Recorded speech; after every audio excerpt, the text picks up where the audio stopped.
If you're watching this channel, it's because you don't enjoy watching the world squander what Christendom built, but you want to do your part. And chances are you've heard me mention a great means by doing just that. Email made by and for Catholics. Check out fidei.email. That's FIDEI.email.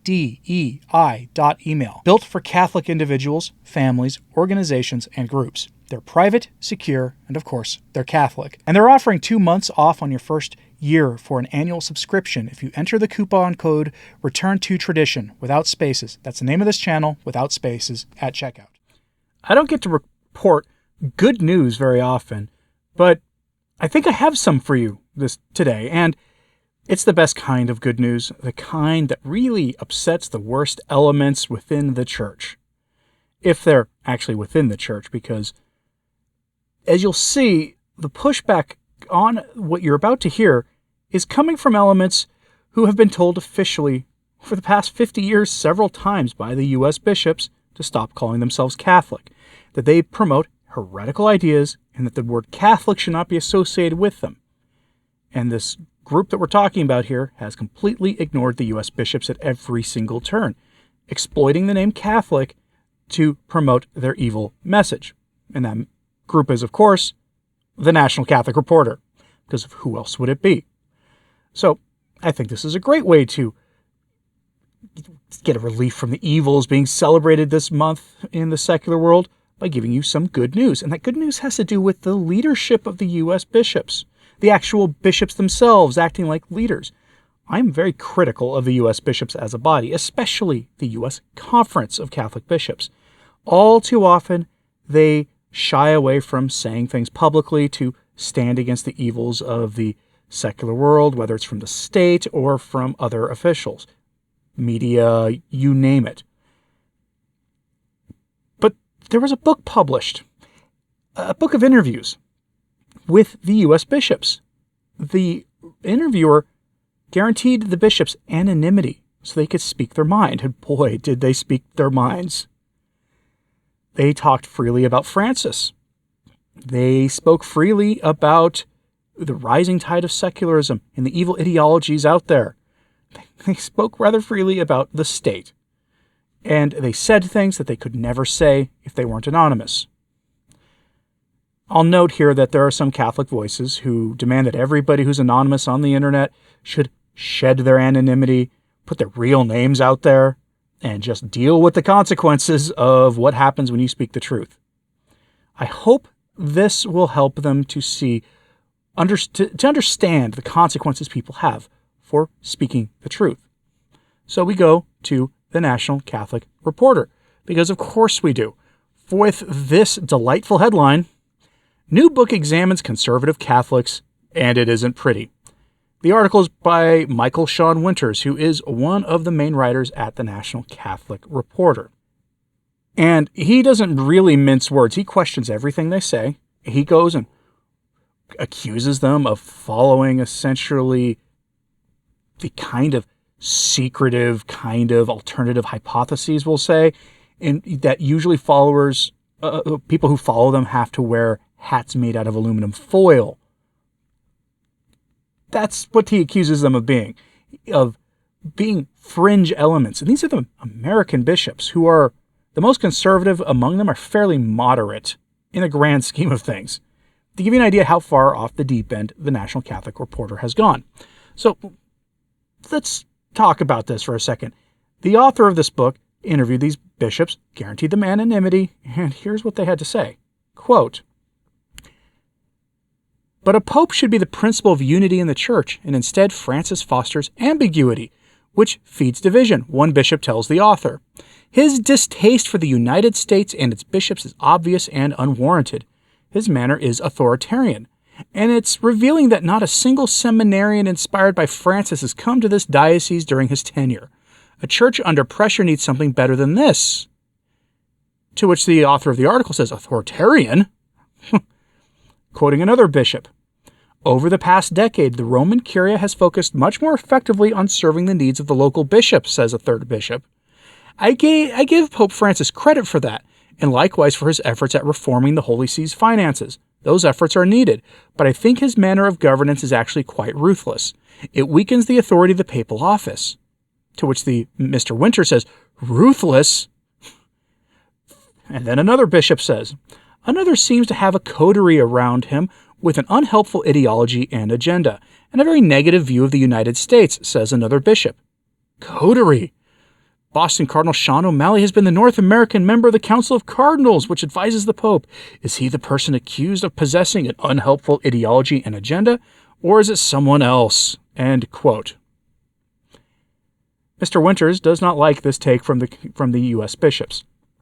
I actually have my suspicions on which bishop said those quotes, but I'm not going to help anybody who is going to try to ferret out which American bishops are the problem free-thinking ones here.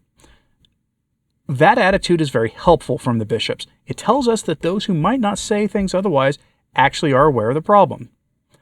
Now, many of you, and I sympathize with this view greatly, wish more than would speak freely, would say these things publicly with their names attached to it.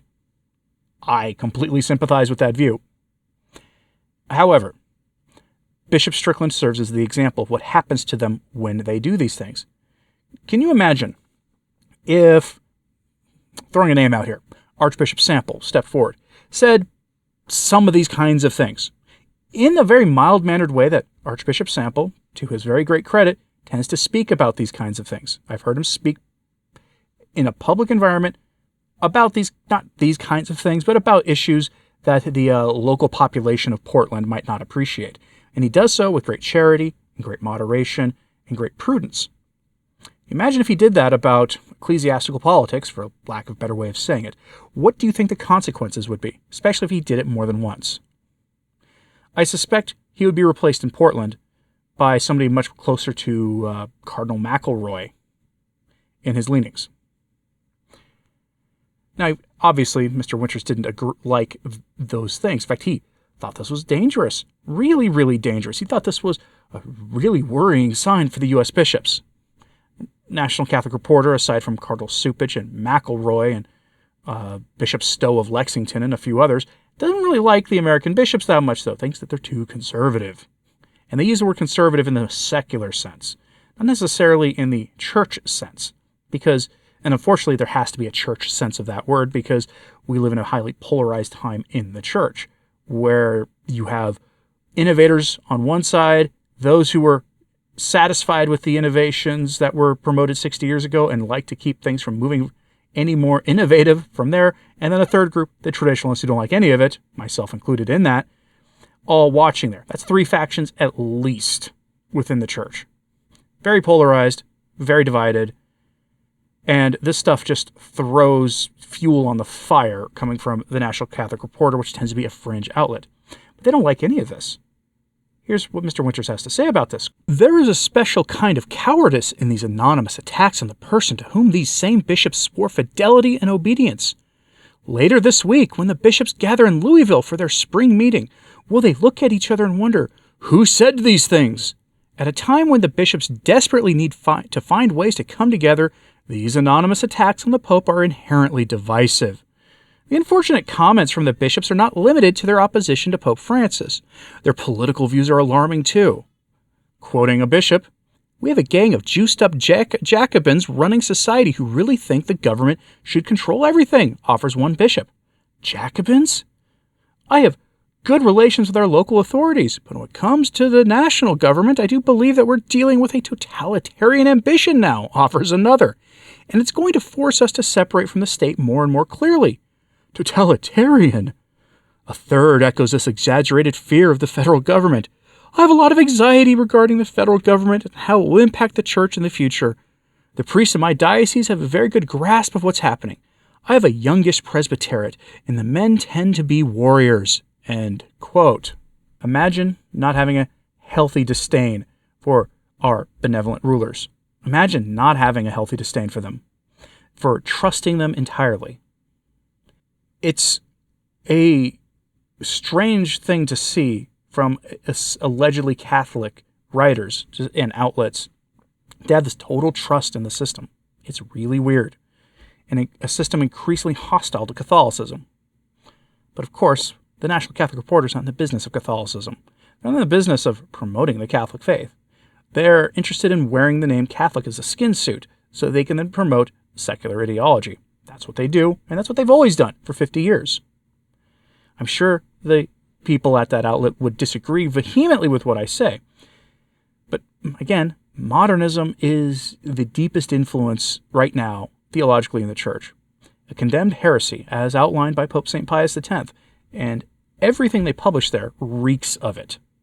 It is their main program, which is why seeing this kind of disdain from Mr. Winters is kind of the biggest endorsement you need for the U.S. bishops. Again, I would very much rather see the U.S. bishops not be so moderate in their approach to things.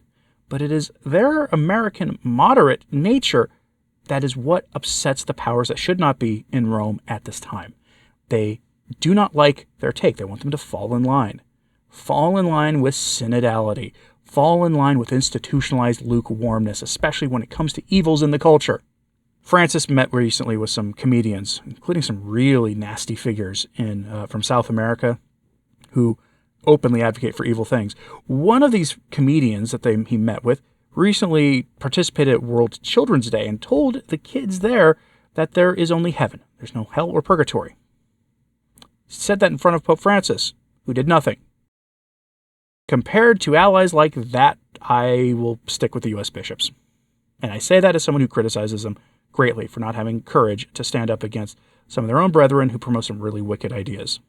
But I'm curious what you have to say about this, so let me know in the comments. Do you find this refreshing? Do you find this to be a great endorsement of the U.S. bishops? It almost makes you want to give them more the benefit of the doubt than maybe they've had in the recent years. Let me know in the comments what you think about this, please. And hit like and subscribe if you haven't. It certainly helps. So to sharing this on social media. That helps a lot too. And, as always, pray for the church. I'm Anthony Stine. Ave Maria.